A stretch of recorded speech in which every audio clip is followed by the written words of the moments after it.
Hoje eu quero ler na carta de Paulo aos Romanos, do verso 15 até o verso 25.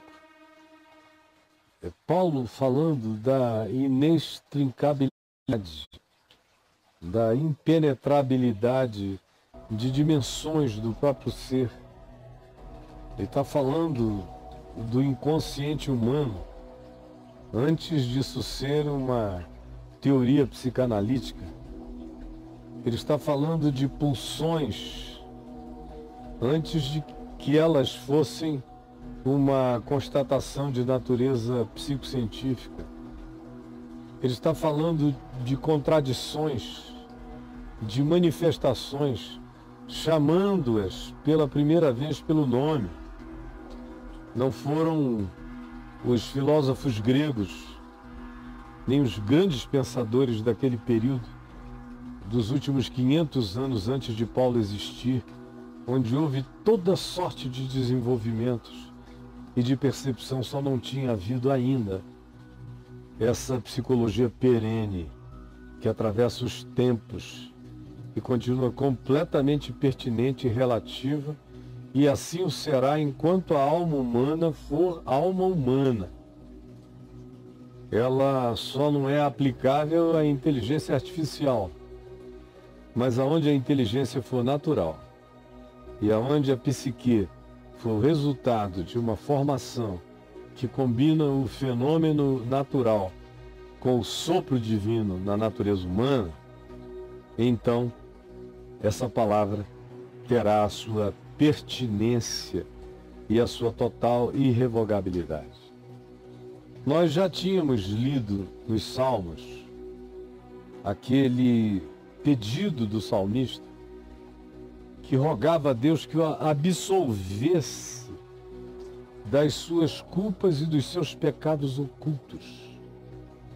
Como a gente já tinha no Velho Testamento, os sacrifícios nos altares propostos por Moisés, sacrifícios pela culpa desconhecida, pelo agir estranho, muitas vezes inconsequente, porque inconsciente, até porque a revelia. E havia sacrifícios, provisões de graça e de misericórdia para essa situação da alma, que era transformada apenas em expressão sacrificial. Eu tenho um livro chamado O Caminho do Fogo, que você encontra aqui no meu portal, que usa a escritura no Pentateuco, no livro de Levítico, os sacrifícios, mostra as diferenciações deles e mostra o sacrifício por aquela ação que não tinha sido resultado de uma deliberação, de uma determinação, mas de uma pulsão. E já havia essa provisão para esse tipo de expressão comportamental nos dias de Moisés. Aí vem o Salmo e pede perdão pelos pecados que brotavam, que o indivíduo não sabia de onde. E aqui vem Paulo e completa como ninguém essa manifestação do que pode acontecer e proceder do coração.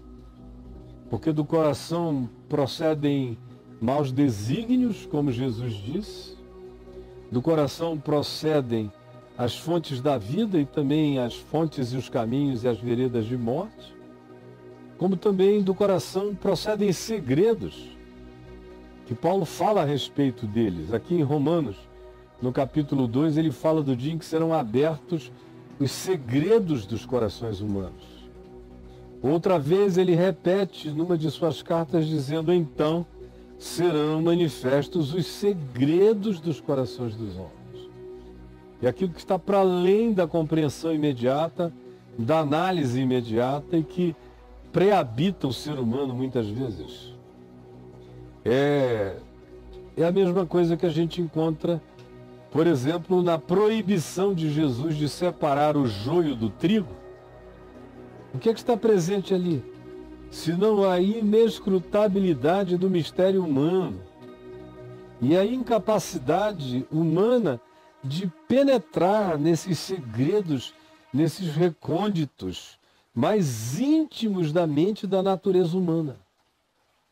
E aqui em Romanos, no capítulo 7, eu vou começar de onde já dá para entender. Paulo antes vinha falando de como a lei também promove, a lei pulsiona algumas coisas que estão em sigilo, em segredo, quietas na interioridade humana, mas quando o indivíduo conhece aquilo como proibição, falada como lei divina, para orientação exterior e interior do ser humano, quando isso é conhecido, Paulo diz, o que até então muitas vezes estava na ignorância do não discernimento, passa a eclodir, a pulsar, e da latência imperceptível, isso pode vir para situação de patência,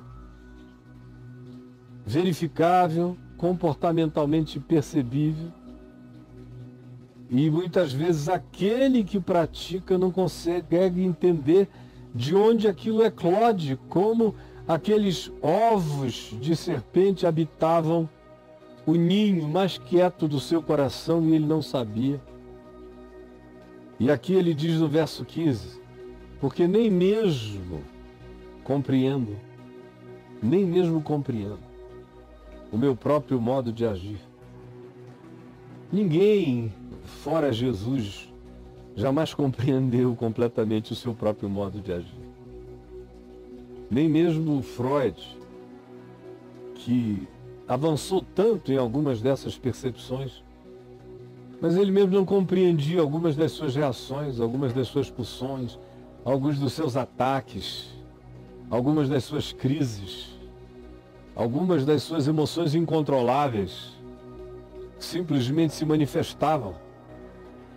Ou como foi o caso de Jung, que é outro mestre dos mais avançados dessa percepção e dos mais originais, que também não compreendia a sua sombra quando ela brotava. E buscava esse discernimento, às vezes encontrava, às vezes nem tanto.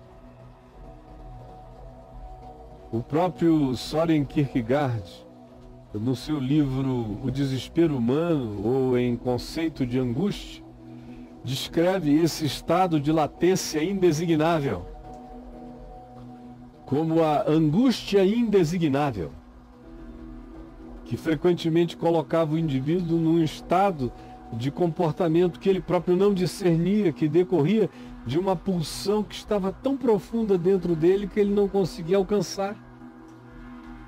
E Paulo diz, porque eu, Paulo, que vivo o dia inteiro o meu coração na luz, buscando me compreender, buscando sabedoria, buscando sensatez, buscando equilíbrio, todavia não compreendo muitas vezes,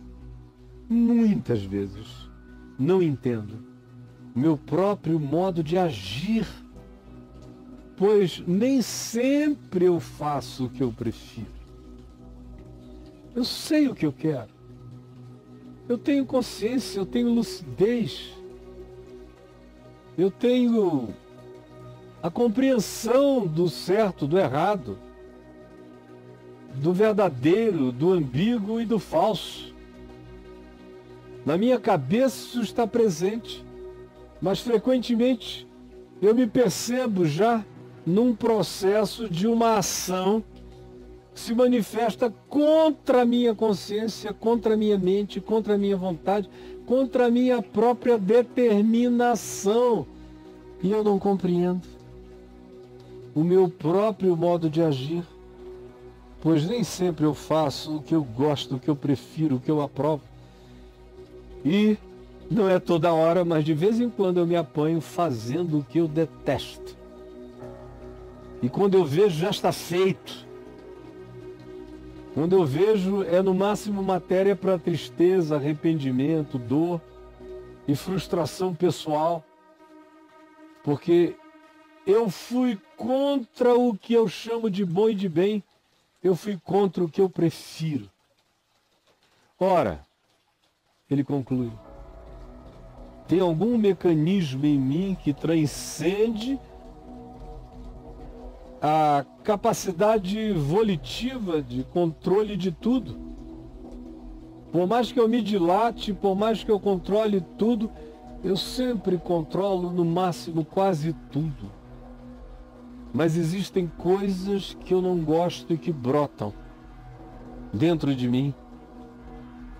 Ora, se faço o que eu não quero, eu consinto com a lei que é boa, porque a lei diz: não matarás, não cobiçarás, não furtarás, não roubarás, não mentirás, não dirás falso testemunho, prioriza, honra teu pai e tua mãe, cuida de ti mesmo, guarda tempo, guarda um sábado de saúde para ti, de silêncio para a vida na presença de Deus.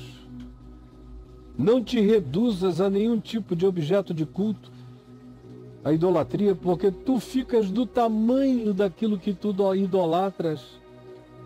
Mas mesmo sabendo disso, mesmo não fazendo objetos, frequentemente a gente percebe as objetificações emocionais de cultos afetivos ou de compromissos com comportamentos que a gente não aprova, mas que de vez em quando eclodem na gente. Neste caso, ele conclui, quem faz isto já não sou eu. Por eu, ele está designando o seu consciente, esse eu autodeterminado.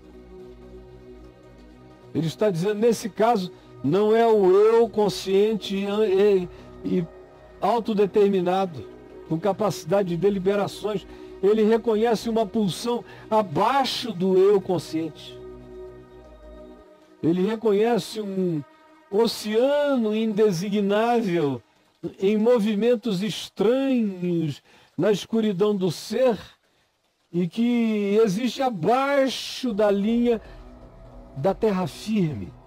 Se a gente pudesse chamar o eu de autorresoluções, de porção firme, de lugar do chão, ele reconhece esse aquífero indiscernível lá dentro dele que pode esguichar algo que ele não quer, não gosta, não aprovou, não evocou, não chamou, mas que o pré-habita.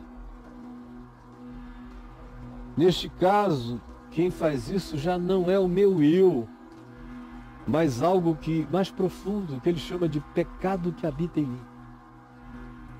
Que na linguagem freudiana seria o inconsciente. Seria o inconsciente imoral. O inconsciente não é moral.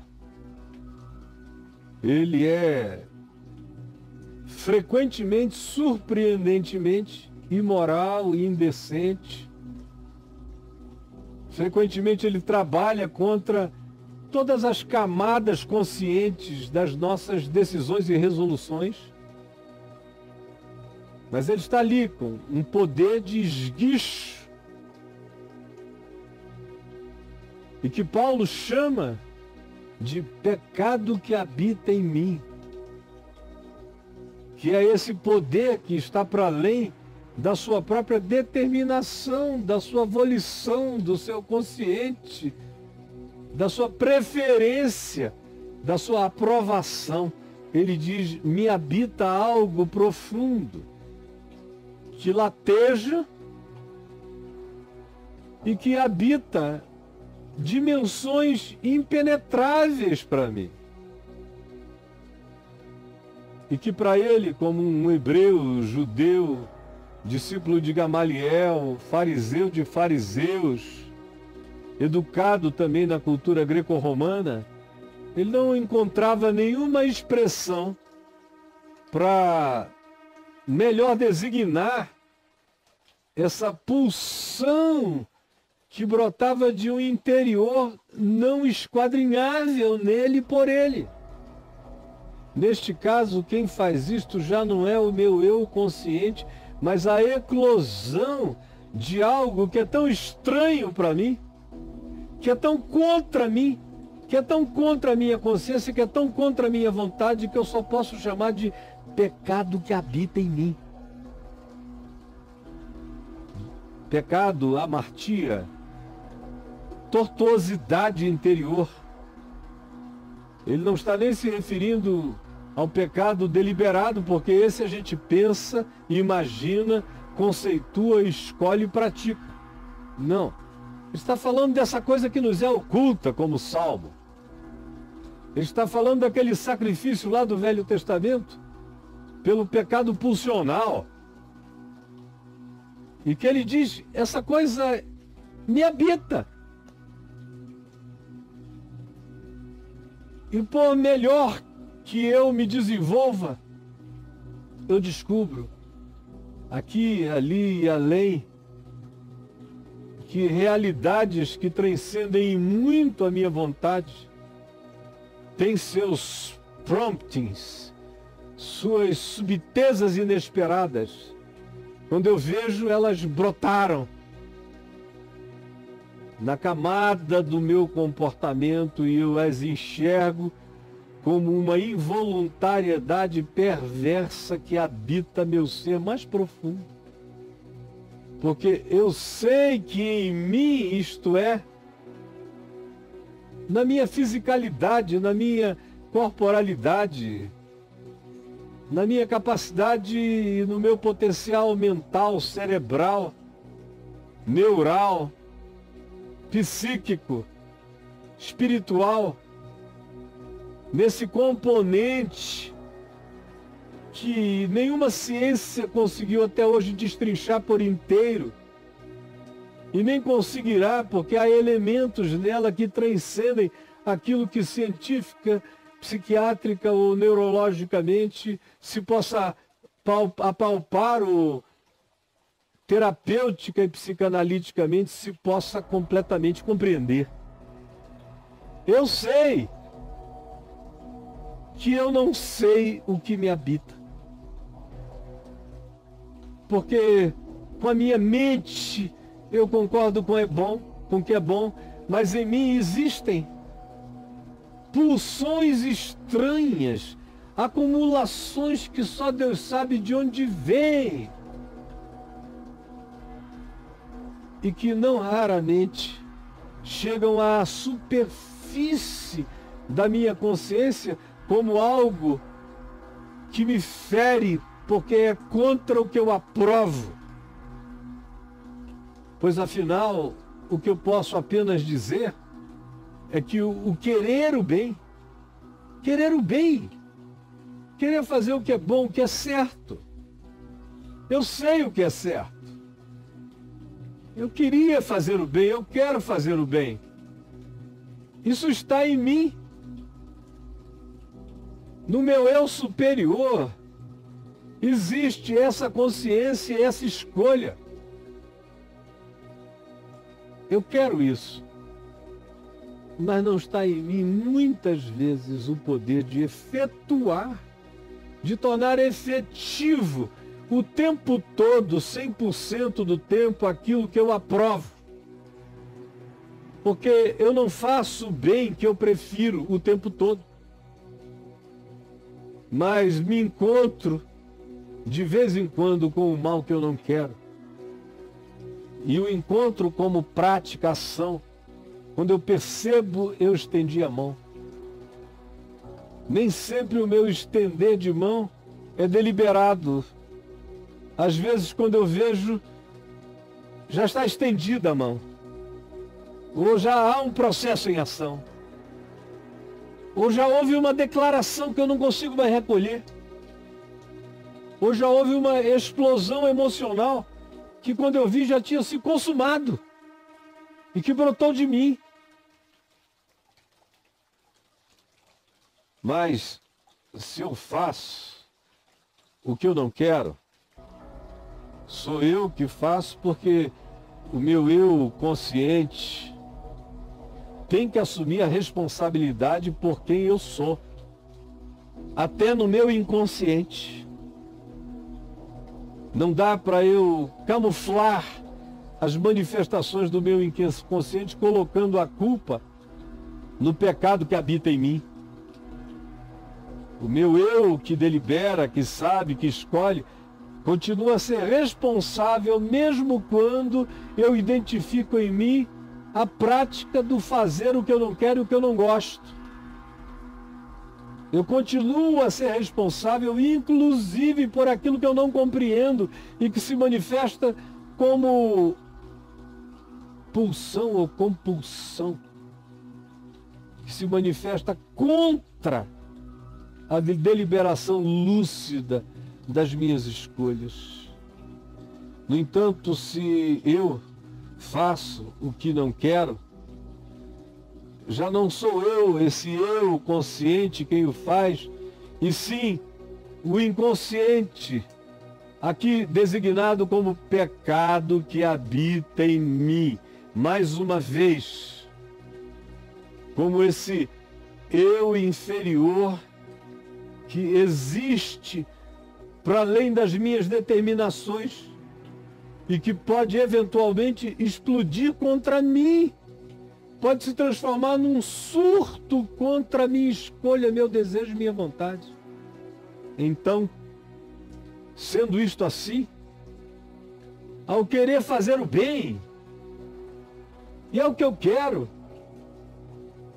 não raramente eu encontro em mim, na minha interioridade indesignável, essa lei estranha que me descreve o fato de que o mal reside em mim.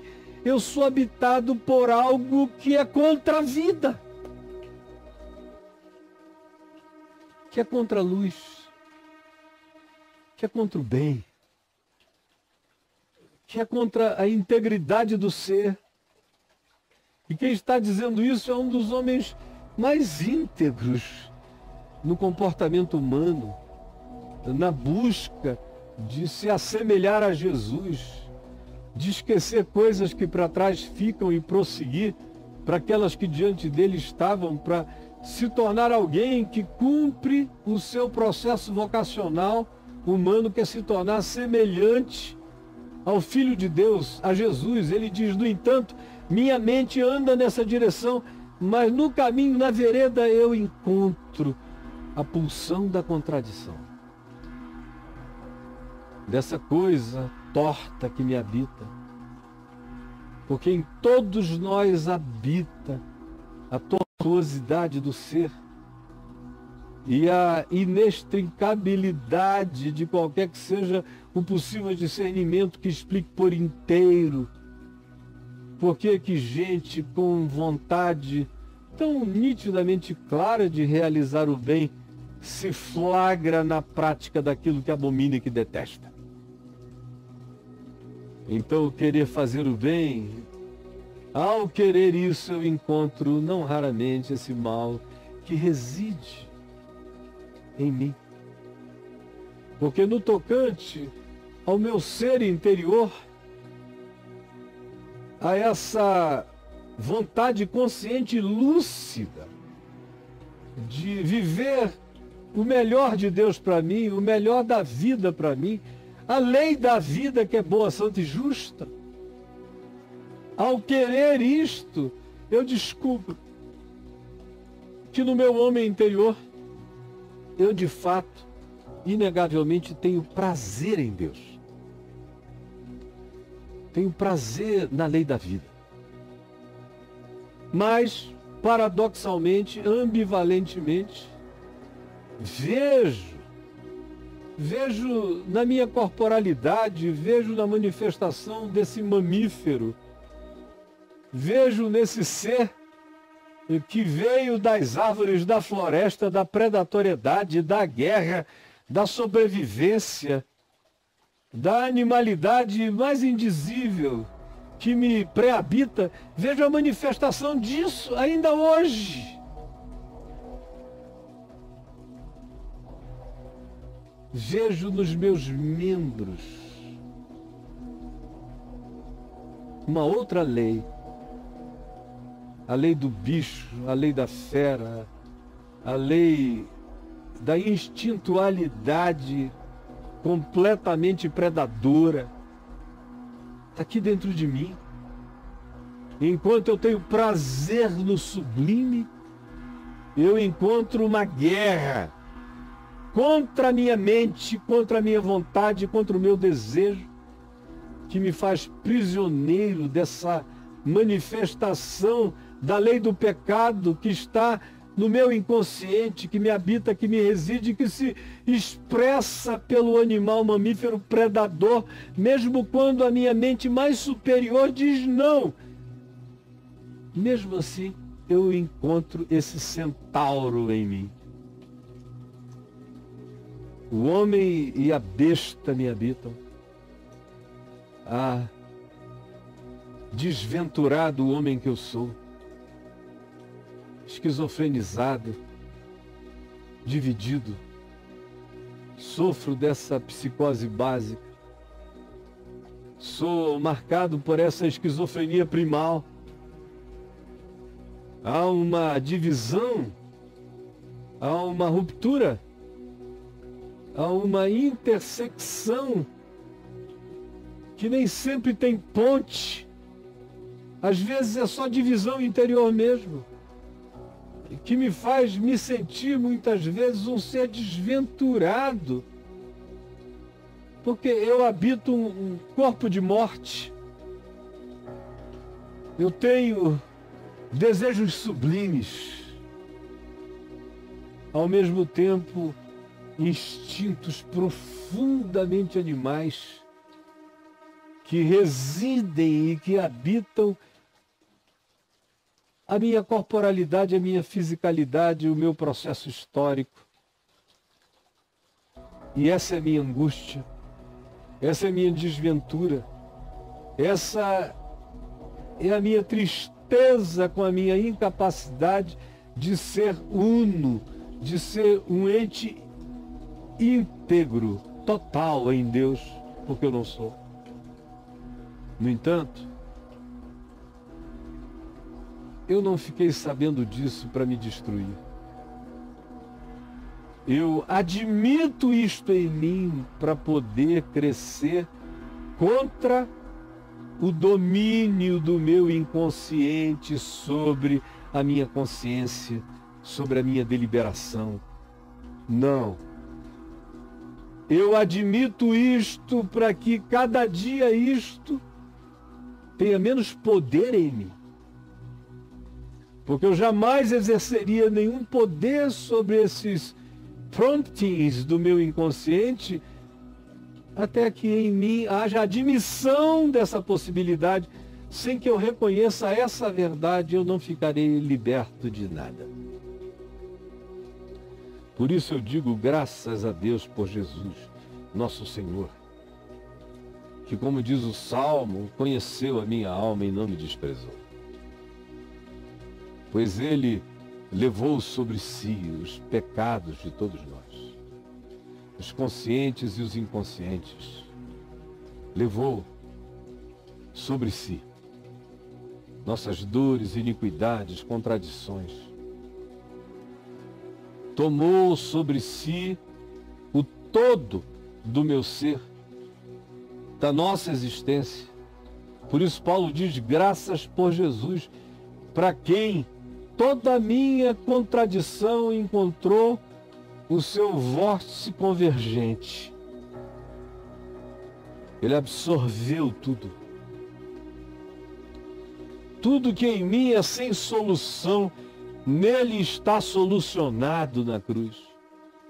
Graças a Deus por Jesus Cristo, nosso Senhor, de maneira que eu, de mim mesmo, com a minha mente, sou escravo da lei de Deus, eu não posso fugir dela. Eu sei, eu conheço, eu me curvo, eu admito que ela é santa, justa e boa.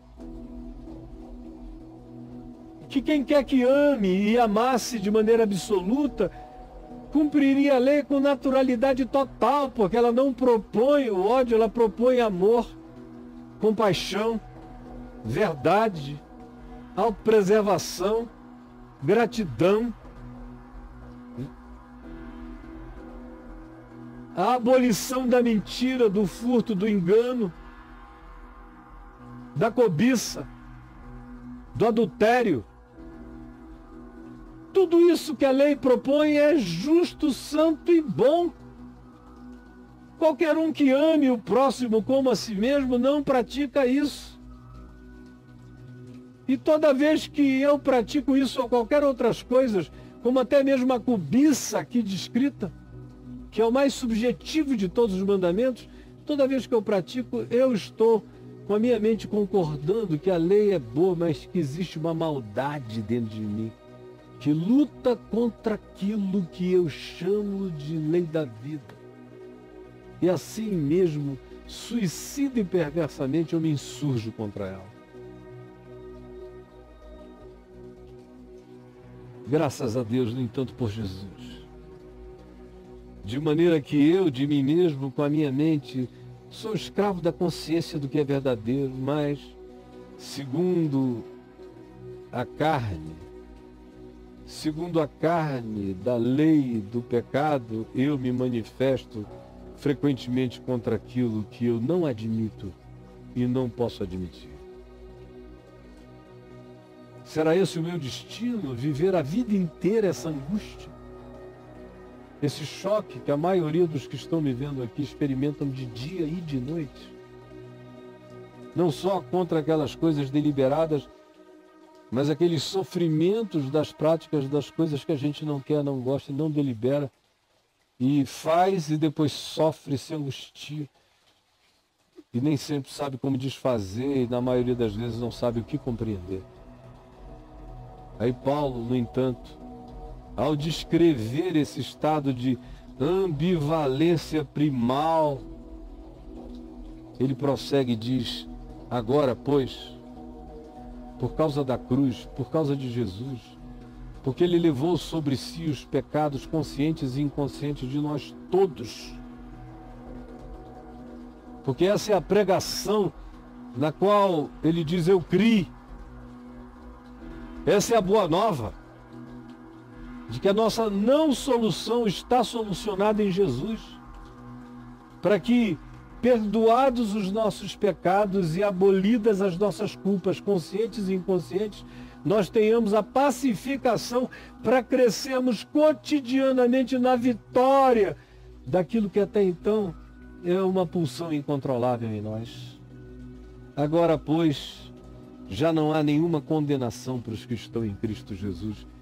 Como é que Jesus começa a tratar da nossa ambiguidade, da nossa ambivalência, das nossas manifestações à revelia, de todas as naturezas, e também das manifestações conscientes?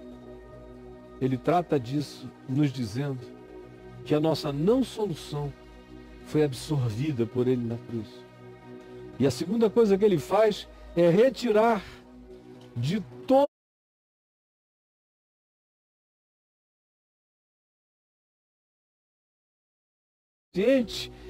ele tira a condenação da culpa lúcida e deliberada, tanto quanto ele tira a condenação e a culpa da pulsão não compreendida. Eu sou perdoado e estou perdoado em Cristo daquilo que eu delibero fazer, acerca do que me arrependo, mudo de mente, volto atrás e corrijo o meu caminho, tanto quanto sou perdoado em Cristo das coisas que não foram evocadas por mim, mas que se manifestam contra aquilo que eu aprovo, como expressão amoral e imoral do meu inconsciente, que aqui é chamado de pecado que reside em mim. Agora, pois, já não há mais nenhuma condenação para os que estão em Cristo Jesus, porque Jesus viveu consciente e inconscientemente a vida de um humano sadio. A única mente sadia é a mente de Cristo, para a qual eu sou chamado a absorvê-la e viver nela e andar segundo ele andou. Mas eu não conseguirei jamais por mim mesmo, a menos que eu reconheça essa minha esquizofrenia primal. A menos que eu reconheça que a minha não solução foi vivida e solucionada por Jesus. E a menos que eu reconheça que o fato de que ele viveu a saúde humana e a integridade humana e a harmonia humana por inteiro, que ele é o homem dos homens, aquele em quem o Pai tem todo prazer, ele é a melodia do universo, em coerência absoluta. E eu reconheço que ele, sendo isso, levou sobre si o que em mim é insuportável e em você também. E removeu o peso da condenação. Já não há condenação. Eu sou quem eu sou. Não necessariamente eu já melhorei em tudo. Mas eu não tenho condenação nenhuma pesando sobre mim. Eu estou absolvido. E a maravilha é essa. É só quando você se sabe totalmente absolvido, sem condenação. Tetelestai, está pago, está consumado, não tem mais culpa. O escrito de dívida que havia contra nós e que constava de mandamentos quebrados o tempo todo, tudo isso foi removido, inteiramente encravado na cruz. E todo o processo acusatório foi rasgado de modo que sem condenação, sem a culpa da condenação, as pulsões incontroláveis do meu ser começam a diminuir. E o poder lúcido do meu consciente, que escolhe todo dia a lei da vida, o Evangelho em Cristo, vai apaziguando esse oceano angustioso do meu inconsciente, que é tanto mais angustioso quanto mais culpado seja, quanto mais se introjete a culpa sem cura. Mas em Cristo Jesus ele retira a culpa lúcida e a culpa inconsciente, perdoa o ser consciente arrependido e perdoa o ente profundo inconsciente que nem se compreende, mas que agora, não importando o que dele ecloda, já eclode perdoado. E quando esse perdão é crido e absorvido, paradoxalmente isso não produz um libertino, não produz um ser entregue à maldade, ao contrário. Estranha e paradoxalmente, a escolha consciente do ente perdoado, que se sabe perdoado, completamente, totalmente, definitivamente perdoado, começa a transmitir pacificação para o coração. E toda vez que a manifestação de todas essas explosões acontecem, eu lido com elas não como alguém que sofre eternamente delas, mas eu digo, teus dias já estão contados, porque teu poder já foi liquidado na cruz. Então, eu esqueço. Eu aprendo o que me habita. Eu entro no labirinto de creta do meu ser, olho na cara do bicho e vejo que ele perdeu o chifre, a força e o poder. E que ele vai ficando cada vez mais destituído. Quanto menos medo eu tenho, quanto menos culpa eu carrego, quanto menos dívida eu acho que ainda contraio em relação a ele. E quando eu admito que está tudo resolvido e pago e solucionado em Jesus, o que é estranho e que nenhuma psicologia humana alcança, a menos que alcance pela fé, a menos que haja alguém que perdoe o teu pecado. E é o que a psicologia não tem, é alguém que perdoe o teu pecado de cima para baixo, na vertical absoluta, e que traspasse o teu ser até a mais profunda interioridade e declare no Hades do inferno do teu ser na angústia das tuas prisões, que está tudo consumado, declarado e perdoado. Aí, não havendo mais nenhuma condenação para os que estão em Cristo Jesus, começa a surgir um novo pendor, como Paulo diz. A lei do Espírito da vida em Cristo, a lei do Evangelho, a lei do amor, a lei do perdão, te livrou da lei da culpa, do pecado, da morte. Você está livre disso, está consumado. Porque a lei nunca poderia realizar essa pacificação em ti, porque ela suscita apenas a tua culpa e o pior de ti. Prova a tua inadequação para Deus e para a vida. Mas agora, livre de toda a culpa, consciente e inconsciente, surge uma nova inclinação, uma nova cogitação.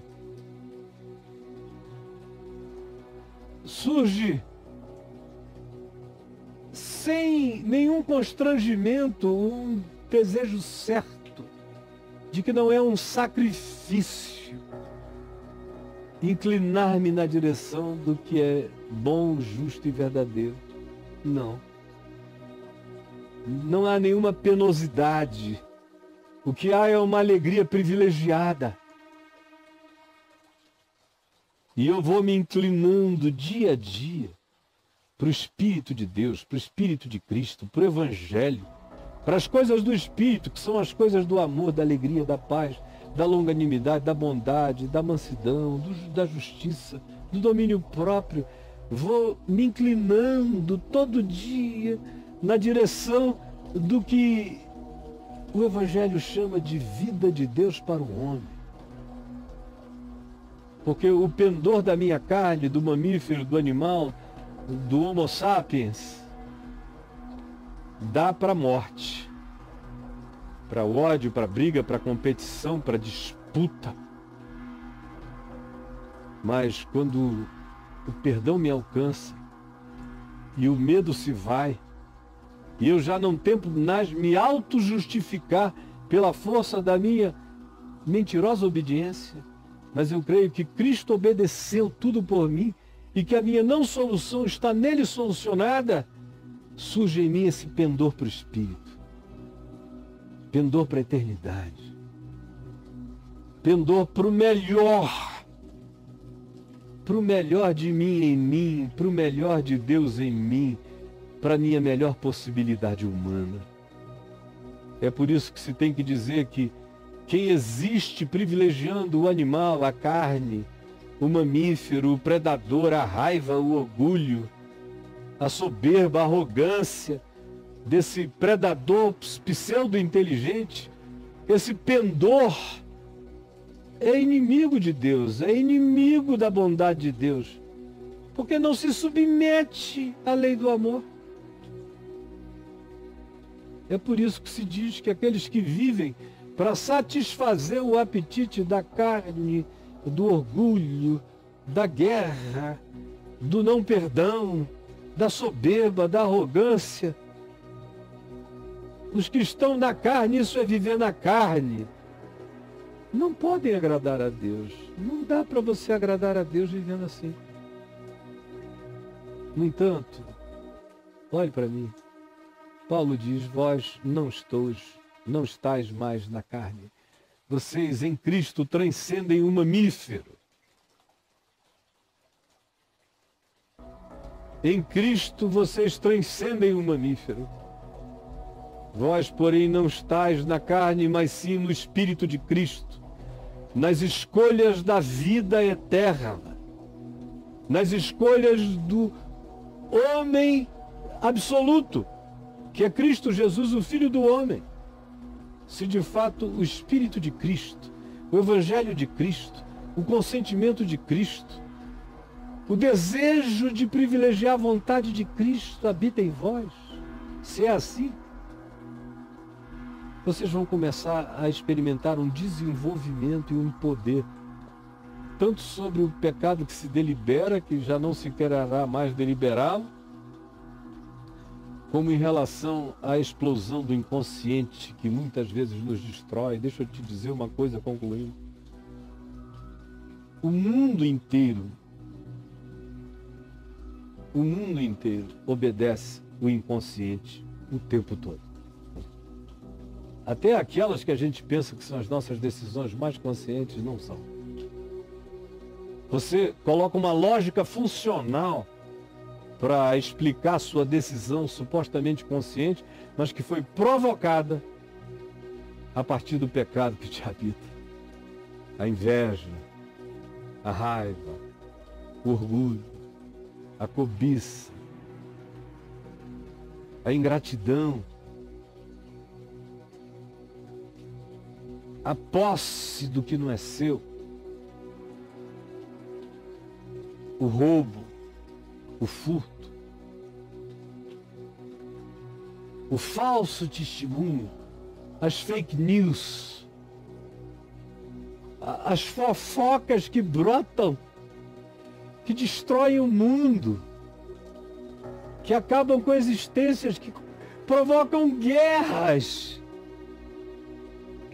São palavras ditas com aparente funcionalidade e lógica política, por exemplo, mas faladas por um ente torpe, que está exercendo aquele poder sobre uma impotência enorme, às vezes sexual, fragilidade conjugal, certeza de menos inteligência do que os seus serviçais, vontade de se impor, orgulho maldito, perverso, vaidade maligna. E tudo isso é a propulsão para a qual se arranjam justificações, pseudo-funcionalidades, mas o mundo inteiro jaz no maligno, porque o mundo jaz na pulsão da morte. Em Cristo, todavia, eu não estou absolutamente curado disso, mas dia a dia pendo numa diversão infinitamente melhor e superior, porque eu não tenho mais culpa, não tenho condenação, não há mais nenhum pecado de juízo sobre mim, eu sou perdoado, estou livre, não tenho que lidar com a culpa. Quanto mais eu brigo com a culpa, mais o pecado cresce em mim. Quanto mais a culpa é abolida, o pecado perde o argumento e a graça de Deus se desenvolve em mim, provocando um pendor para a vida e que vai crescer, crescer, crescer, crescer, até o dia em que eu tome posse definitiva da minha vocação. Olha bem para a minha cara, a minha vocação é ser Jesus, a minha vocação é ser glorificado, cristificado em Deus, eternamente. Esse é o desenvolvimento crescente da minha salvação. E não se esqueça que a palavra salvação, no Novo Testamento, é equivalente à palavra saúde. Saúde, saúde humana, saúde mental, saúde de caráter, saúde emocional. Quanto mais essa graça vai se desenvolvendo, mais chance de que eu experimente saúde. E a saúde dá o fruto do amor. Não é de braços fortes, capacidade de QI, nem tampouco de soluções funcionais.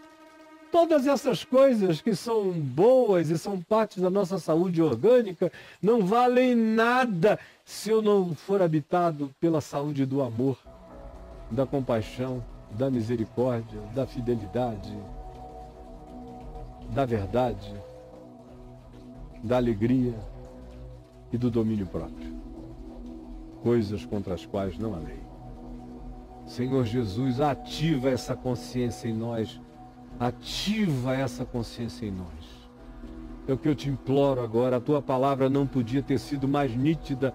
Essa é a psicologia perene e eterna. Aplica essa percepção, essa consciência, essa revelação. E ativa essa compreensão como prática do bem e como pacificação na fé. É o que eu te peço. Em teu nome, Jesus. Amém.